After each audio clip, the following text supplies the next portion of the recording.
The LA Clippers just fleeced the 76ers for James Harden. Hello, everybody. It's Alex Drobin and Andy Redding, and this is the Raptors NBA podcast. A lot of stuff happened in the NBA today, but first and foremost, I have to give a big happy birthday shout out to my co-host, Andy Redding. Huge birthday yesterday. How was your birthday? How do you feel? 1 year older, 1 year wiser. 1 year more attractive. I'm just coming into my prime. I'm a primal animal. I feel great. You're a primal animal. You're a primal animal. All right. Well, I feel like an asshole because it was your birthday last week and I didn't mention that at all in the pod. So I'm the jerk. But I don't even think we did okay, so for everyone that doesn't know, our birthdays are exactly 1 week apart. Mine's on October 23rd. His is on October 30th. We are recording this podcast on the 31st. So Andy's birthday was yesterday. What did you do yesterday? What did you do? I worked. I worked like a dog. Nothing during the day? I hung out during the day. Nothing crazy. Just hung out? Did you go for brunch or anything? Celebrated the night before. Okay, well, you know what? Happy birthday once again. I love you. You're one of my best friends of all time. Should we get into it? Let's get into it. We got big news to get into. Big news. James Harden traded to the LA Clippers. And just to break this down, I'll kind of just go quickly through what they got.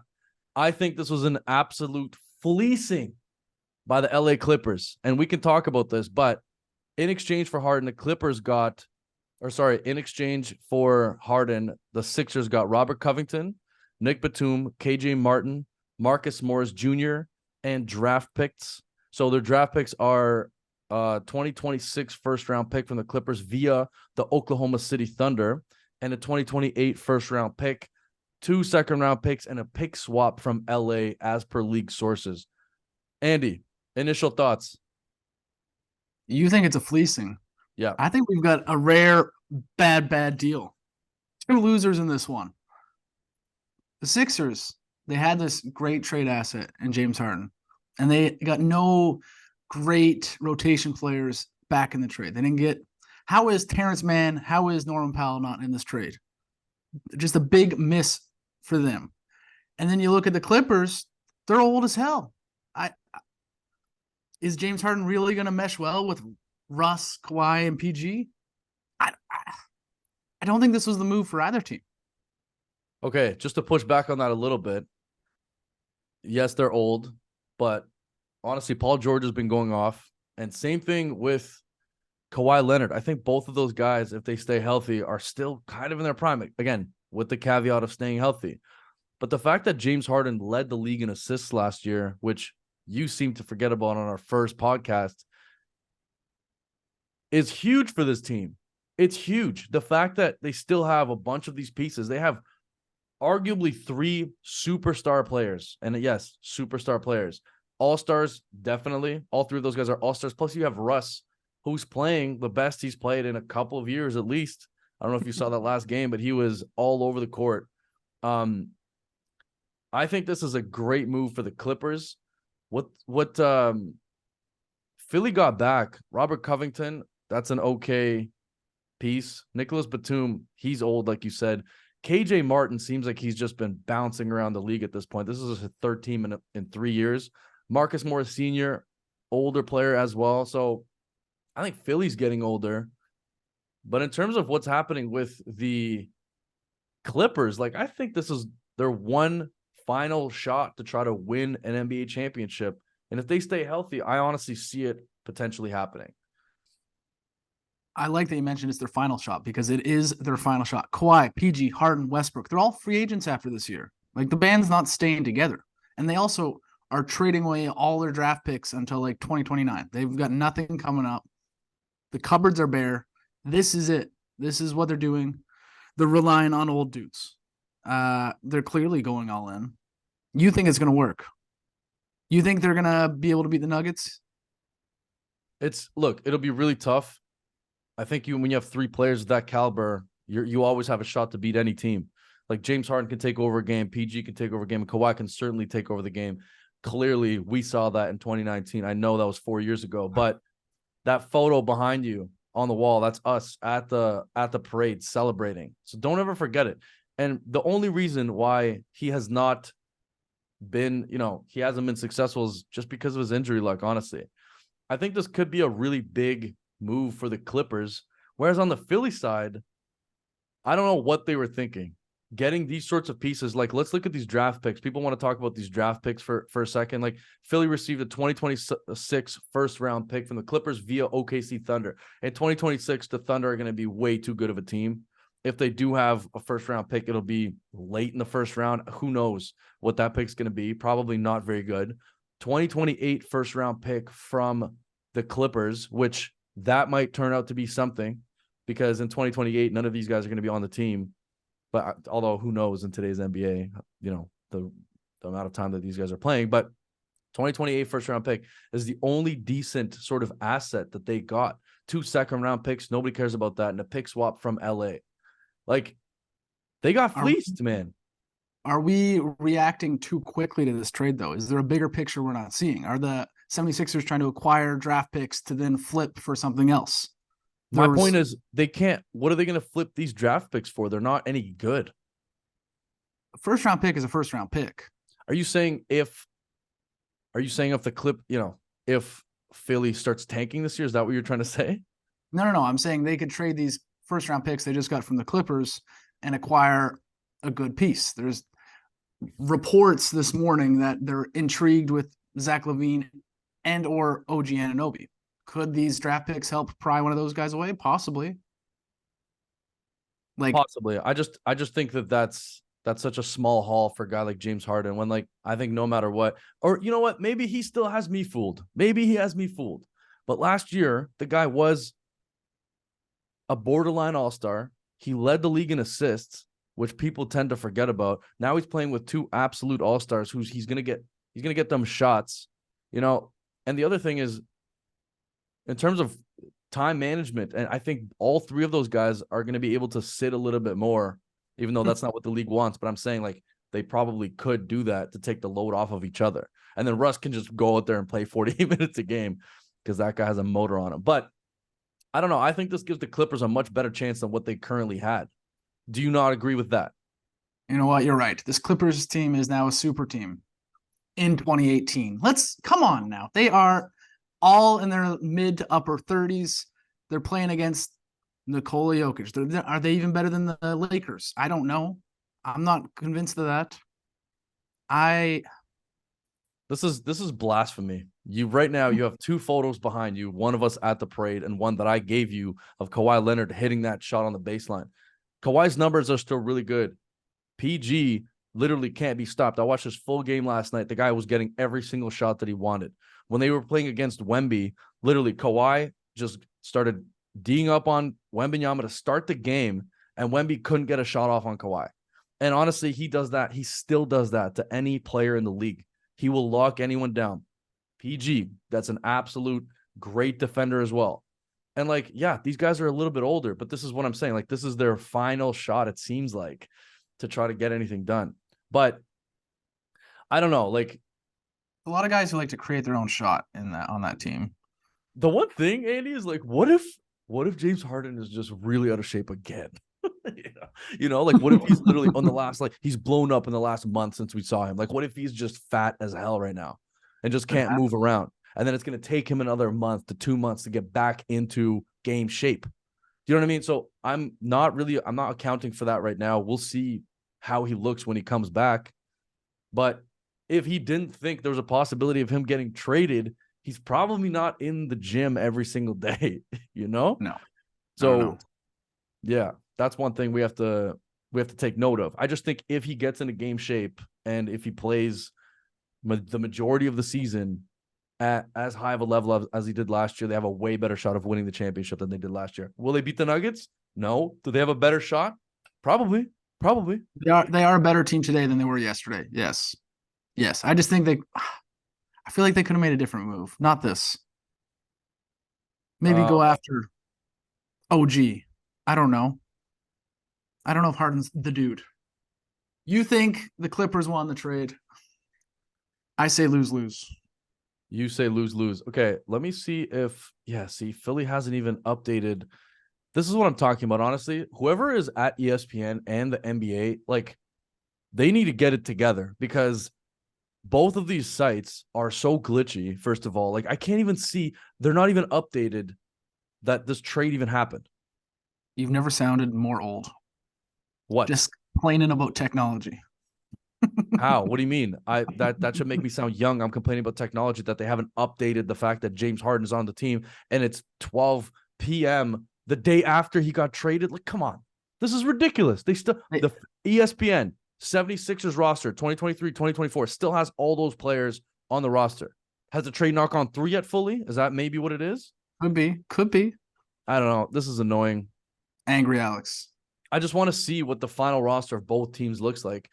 The other thing is, I got to say, Andy. What? Sticking on this topic, you were on a better – I think you had a better take than me on the Sixers to start off our podcast, the first podcast, because they look really good. Tyrese looks really good.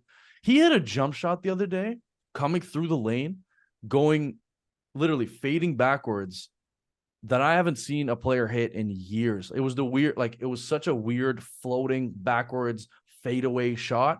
And he makes weird looking shots like that. And he makes them look easy. Joel Embiid was just a player of the week. Was he not? I thought I just saw that. Joel Embiid. I'm happy you're coming around on Maxey. It's about time. Look, I've never been a Maxey hater. I just think it's you can't really compare him to prime James Harden or James Harden that leads the league in assists. That's still James. Tyrese Maxey's averaging over 30 points right now. How many assists does he have? Nice. 6. So he's 36. Here, 1 second. 36 and 6. Those are good numbers. Those are great numbers. No, those are great numbers for sure. And like with more time on the court, with a bigger role, him being the second option on the team, like maybe this is going to give him a chance to excel this season. Well, it probably will, depending on how Joel does. But like with a guy like Sixers aren't done making moves. You don't think? No. They're in win now. They just got worse. They're going to make a move. They've got some assets now. They're going to do something. So who are they going after? I mean, who would be a good candidate to come onto, like you said, OG Anunoby, correct? Rumors coming out today, OG or Zach LaVine. Damn. Those would both be nice. But who are we getting back for OG? That's the question. OG has a really big price tag on him. You know what I mean? Like for me, I think it's really difficult to say OG is going to be in any trade unless they're willing to give up something big. Like Tobias Harris isn't going to be in that trade. Do we want Tobias Harris? Although he is on our contract, no. He's in a contract year, so maybe we do want Tobias Harris. Draft picks. The Raptors need draft picks. All right. Is this a good time for us to switch on to our next topic? Is it ever? This is, yes. Let's go to the Raptors. Go ahead. You set it up. I'll knock it down. Knock it down. Okay. Knock it down, baby. We're festive guys. Happy Halloween, Alex. Happy Halloween. It's one of my top 12 holidays of the year. It's up there. Let's kick it old school. Let's go trick-or-treating. Let's go trick-or-treating. Give me one trick and one treat with the Raptors, Alex. So before we get started, I just have to say it's Halloween. I don't usually get scared of much on Halloween. But one thing I am scared of is how this Raptors season is going to end up, because this is looking grim, Andrew. This is looking grim. Okay, so I'm starting off with a trick or a treat? It's trick or treat. You get to choose. I'm asking you trick or treat. I'm going to go treat. I'm going to start this section off in a positive way. Yes. So I'm going right back to the well. Scottie is a monster from all aspects. I don't care. Yesterday we lost to the Blazers. Horrible loss, by the way. Horrible loss. We played horrendously throughout the game. I have some thoughts on that afterwards. But the one bright spot, Scottie. He went 8 for 19, 20 points, perfect from the line, 12 boards. He had 4 offensive boards. 2 assists and 2 steals and 1 block. I feel like when he's engaged, he's all over the court. And remember in the beginning when we started this conversation, when we started the podcast, the first podcast we had, sorry, I got to turn off my phone. My apologies. The first podcast we had, we were talking about OG being the strongest person on the team, maybe in the league. Oh, he had a strong move last night. Scottie is looking like he might be the second strongest player on the team. He is looking strong. He looks like he put on about 10 to 15 pounds of muscle since last year. He's looking like a monster. He's taking balls away from Shaedon Sharpe. I don't know if you saw that play, going in for a little dunk. Shaedon couldn't do anything about him. He's just bodying guys down low. He's just doing everything that you want a guy like that to do. He's coming off little weird mid-range pull-ups, right? Like he's doing a lot. And it's really tough when he's out of the game, which kind of shows you, how much we're lacking in size. But anyways, that's my treat. Scottie is a treat to watch. What about you? Trick or treat. So the economy is tough these days. Slim pickings on Halloween. Not too many treats to pick from. Unfortunately, I have this exact same treat as you. It's the only bright spot on this team. It's the only treat. One wrinkle of this, though, and I know this is your favorite award to talk about before a season. Most Improved Player, MIP. You love talking about this. It's my favorite. I think it could be Scottie this year. His points are up across the board, like his stats are. Points are up. He's averaging over 20 points. His he's at 2.5 blocks. Assists are up. Rebounds are up. He's nice. Could he win MIP? I believe his odds are third best in the league right now to win Most Improved Player. This could be the one enjoyable thing to watch with this team this year. You know what it reminds me of? And I'm not going to go ahead and make a crazy, do a crazy take right now. But when Scottie's off the floor, it seems like our team is in shambles completely. And it's like, it doesn't matter who else is on the floor. When Scottie's off the floor, team's in shambles. It reminds me of like any superstar that's in the league or that has been in the league. And I don't want to overreact, but it's like when LeBron was on the Cleveland Cavaliers for the first time, and when he was off the floor, that team was the worst team in the league by far.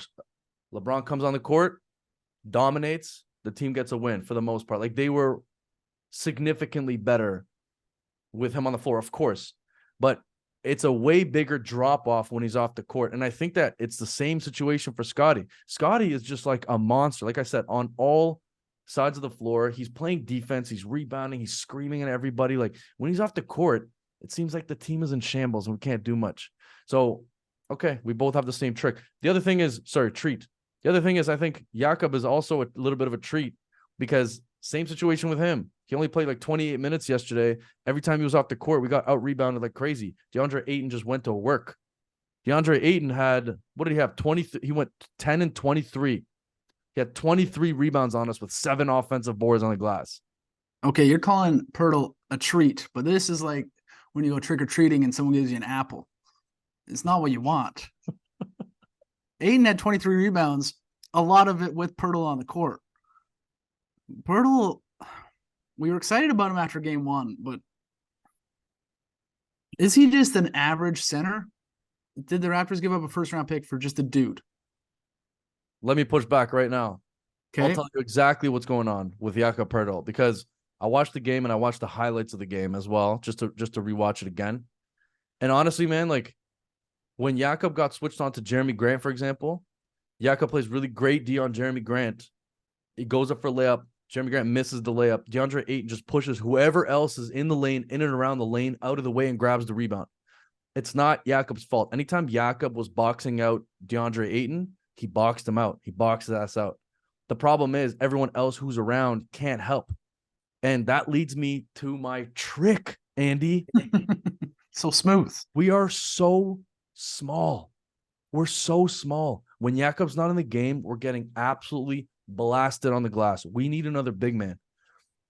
Like, this is a perfect transition into what I was going to say. Like, literally, when Jakob was playing defense on whatever big guy, the other big guy that was on the court for Portland would go in and grab a rebound, grab an offensive board. Almost every time. Like, it's like we just couldn't He's the only guy who's grabbing boards. What do you have yesterday? He had 14 and 10, Jakob did. 5 defensive boards, 5 offensive boards. The reason he only had 5 defensive boards is, like I said, whoever's on the weak side, who Jakob wasn't guarding, would just literally push their defender in to grab a rebound, which was a lot of time DeAndre Ayton. We need another big man. And Siakam is like a mix between a 3 and a 4. He can't guard a 5. What are your thoughts? So DeAndre Ayton puts up a career high 23 rebounds, and you are saying the opposing center is completely guilt-free. I'm not saying he's guilt-free, but I'm just saying like he's the only person who is going up there to try to grab rebounds. Like we're tiny. We're a tiny team. Chris Boucher is 180 pounds soaking wet. Oh, speaking of trick.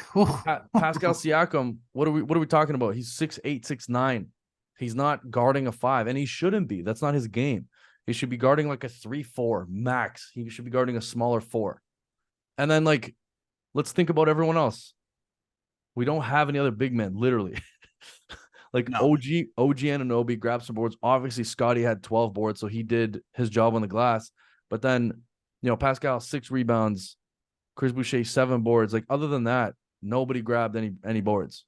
For some reason, Grady Dick had 5 boards actually, or 6 boards actually. But we're small. So you want to double up on big men. You want another big man. You want to go back to 2003 and just have another big dude clogging the lane.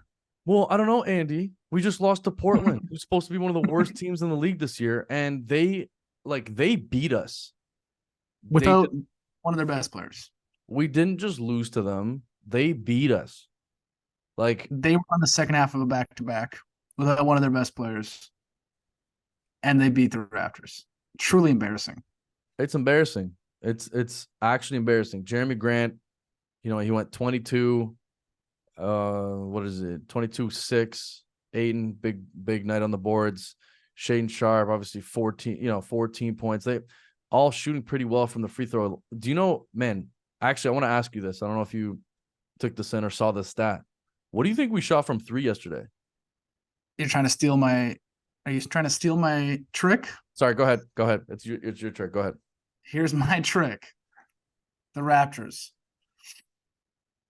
They let Freddie walk in the offseason. They draft a guy who's supposed to be a shooter. They think they've covered their 3-point shooting, and they go out against the Portland Trailblazers and shoot 4 for 29 from 3. 14%, the second worst 3-point shooting performance by the Raptors in franchise history. The second worst. We're the lowest of low shooting. No guys can shoot. They don't have a shooter. They don't have a big man. What are we doing with this team? What are we doing here? What are we doing here?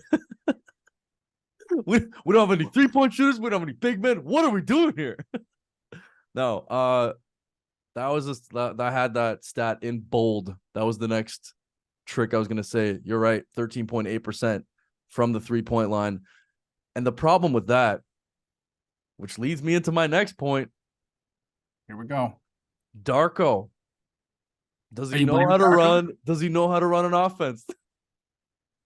Good question. I'm serious. You see a bunch of our shots, they're all contested. There's so much one-on-one play. All of these 3-pointers that we were taking, they all seem like somebody had a hand up and somebody was really close to closing out. It's like we were forcing a lot of these threes. 13.8%. It's not like we were standing there and missing wide open threes.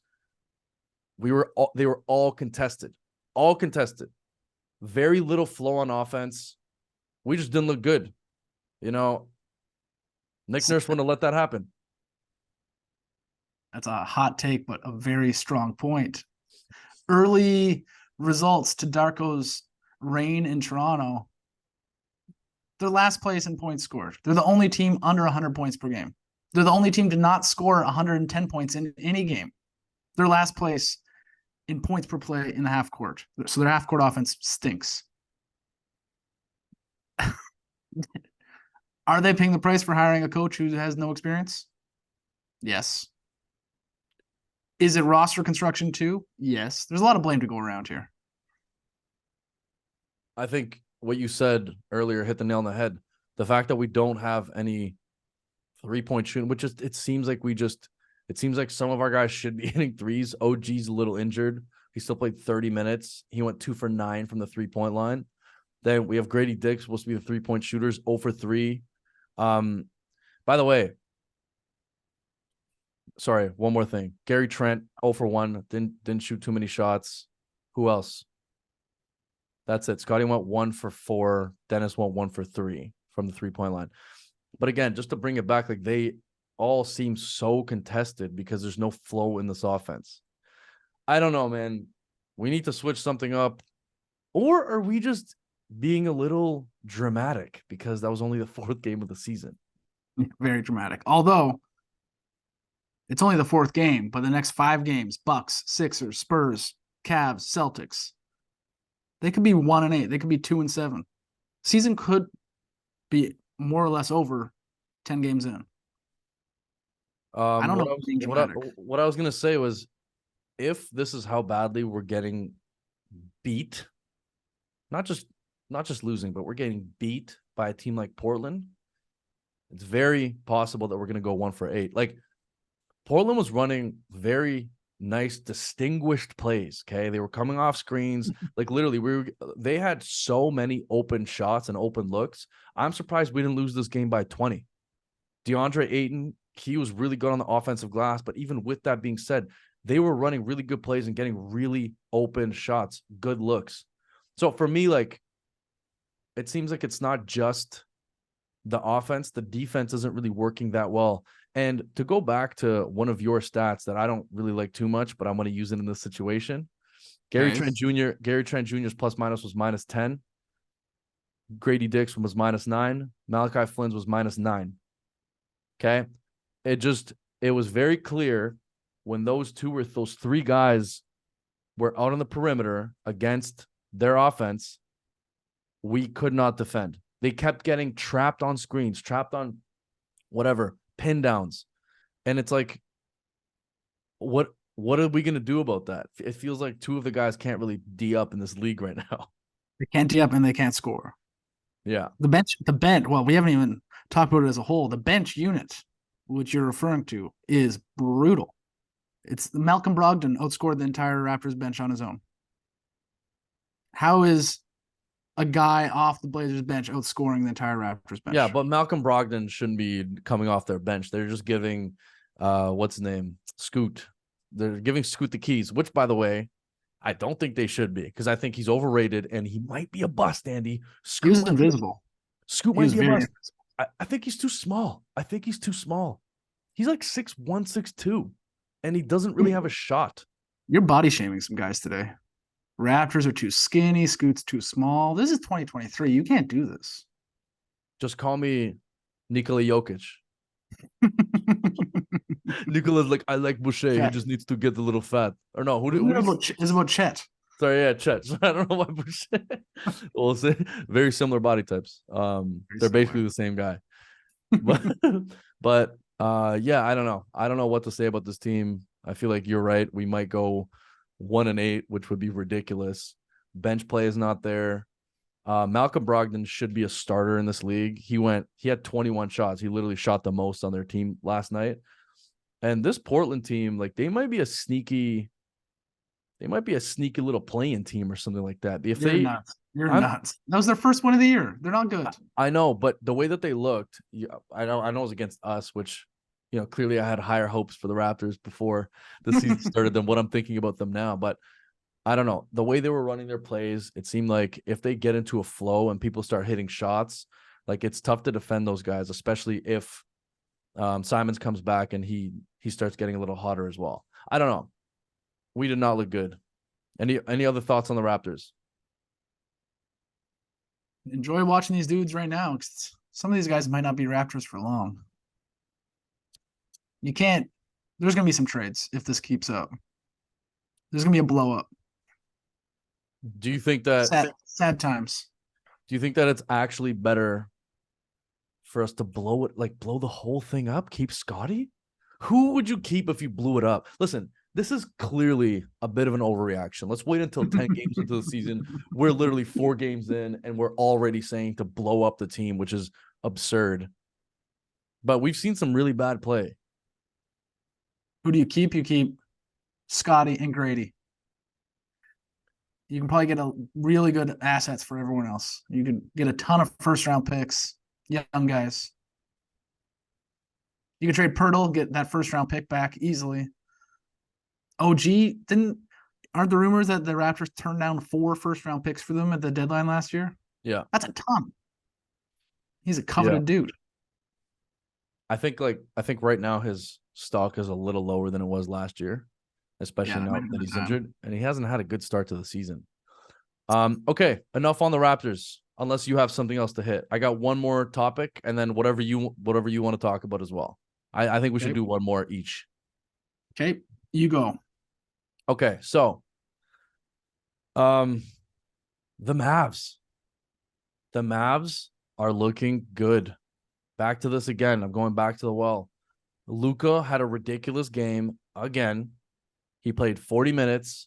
He went 35, 12, and 12. Insane numbers. Insane. Derek Lively, once again, he's catching lobs. Yesterday, he didn't have a good game, but that's because Derrick Jones Jr. went off. Grant Williams, I think Grant Williams, he was such like a hated player by the end of the year because who was he talking shit to? I can't even remember. Who? Remember? Was really hated. Who was? I forget. I can't remember either. Anyways, we'll look that up. But no, come on, we have to think about it. He was like really going off on somebody. Anyways, whatever. I think he is a glue guy on a team, and I think that he plays really hard. So I think having him on the team is great. He was plus 18 yesterday. Derrick Jones Jr. plus 12. Luka plus 6. I don't know. I think that most of these guys are obviously, it's the same situation like I was talking about LeBron back in Cleveland, because, without Luka on the floor, it'll be very, very hard to do anything. But Luka could win an MVP this year. Very well could be his year. They could win the West. It's not crazy to think that. Andy, sorry, go ahead. The West absolutely loaded right now with James Harden also there. Yeah. How come I can't find Kyrie? Why can't I find Kyrie anywhere? What are you talking about? I can't find Kyrie on this on the team stats here. Did he not play? Imagine if Kyrie starts sitting every game again. Wow, that's the NBA. Guys sit on back-to-backs. Guys just sit. I'm confused. General. Why didn't this guy play yesterday? Kyrie Irving frustrated. First thing that comes up, you type in Kyrie news. Kyrie Irving frustrated with his slow start, encouraged by Dallas Mavs potential. Begun the season in a shooting slump, but he's encouraged by the team. This is so strange. Why didn't he play yesterday? Through 2 games, he averaged 19.5 and 4.5 points, 6 assists. Uh-oh. He's already pouting. Is this already starting with Kyrie? What is going on? He's already pouting, and he's going like, that's crazy. Playing beside one of the best players in the world in his prime, and he's already pouting. He's going 19.5, 4.5 boards, and 6 assists in his first 2 games, and he's like, I don't know what's wrong with me. Yeah, I don't know. Dallas can be a problem this year. I think they're playing really well. On the other end of that, the reason I wanted to hit on this game specifically is because they beat Memphis. So Memphis is 0-4. They beat them by 15. But Memphis could be an absolute bust this year, I think. Nobody's playing well. Jaren Jackson Jr. is the only guy on their team that's like really doing anything, but he can't do it alone. They're missing their best player. I know. But last year when they were missing their best player, they had a really good record. But the reason is they had a really good point guard in the back, which is not there anymore, and that's Tyus Jones. So Tyus Jones is off that team. He was running that team for, the entire time. How long was Jao for last year? Like at least a quarter of the season. And he was holding that team down. So Desmond Bane, 30. Like, this team is 4-0. I don't see a good season for them, especially if Jao comes back and he's a little bit whatever, like if he's lost a bit of a step just because he's not playing in the league for half the season or whatever, quarter of the season. I don't know. What are your thoughts? They could miss the playoffs. I mean, the West, as we said, is absolutely stacked. So even when he comes back, there's no easy games in the West. Yeah, you miss that many games from one of the best players in the league, you're probably going to miss the playoffs. That's not crazy. I don't know. And take away any best player from your team, you're not going to be a great team. I agree. All right. What do you want to talk about? One more thing? Yeah, one more thing. Just want to pour some out for Danny Green. Poor guy got released by the Sixers in the middle of the night to make room in this trade. The news broke at like 3 a.m. He's probably sleeping. How would you feel to wake up to a text saying you've been fired? Honestly, I would love it at this point in my life. I'm kidding. No. Yeah, that sucks, man. Danny Green will in Toronto, by the way, we will all always have love for Danny Green. Shout out to Danny Green. If he wants to come on the podcast, like anytime, Danny. Or come on the Raptors. They could use a shooter. I mean, I'm sure anything's better than what we have going on right now. But yeah, that really does suck. Hold on, let me look this up. Yeah, Danny Green was on that bench. I don't know. Is he gonna be back in the league, or is this it for the kid?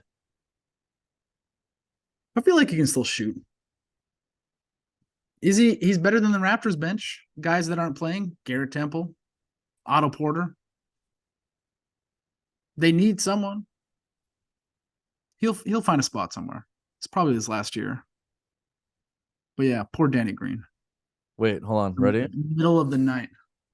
Okay, wait. Let's just see this. First of all, how many years do you think he's been in the league? 14. 14-year vet. Did you just look that up? No. I was thinking like 2009-ish. 09-10 to 23-24 season. So 14 years in the league. Career 8.7 points a game. What's his 3-point? 1 second. 3-point percentage. He's a 40% 3-point shooter career. That's a nice career. That's a great career. San Antonio is one of the best defenders on that entire roster. Started on the Raptors championship team. Started on the Raptors championship team. Averaged 10.3 points per game that season. Key contributor for the Lakers championship team. Absolutely. 3-time champion. And he's getting done dirty in the middle of the night while he's sleeping. That's crazy. Man, it's such a ruthless business. Yeah. That's why when we talk about all these guys wanting out of places and just like doing whatever they want, we don't usually talk about this side of it. It's like we're like, oh, this guy's being selfish and he's leaving the team, leaving the fans. But then a team could just trade you or release you in the middle of the night while you're sleeping. You're right. Let's pour some out for Danny Green. Happy Halloween, Danny. It's a spooky one for you. And you know what? It's a happy Halloween to you guys as well. If you haven't subscribed to the podcast, make sure to do that on YouTube, on Spotify, on Apple Music, wherever you get your podcasts. Thank you so much for listening. Make sure to follow us on Raptors NBA Podcast on Instagram and on TikTok. We're posting daily. Andy, any final thoughts? Don't forget to unsubscribe from all other podcasts. For the last time. True crime, any genre. Oh, you're saying any genre. You're saying any genre. Yeah. So this is the only podcast. We have to talk about some life things if we're going to make people unsubscribe from all of their podcasts. Okay, that next episode. All right, guys. Love you. Thank you so much for watching. Have a great rest of your day.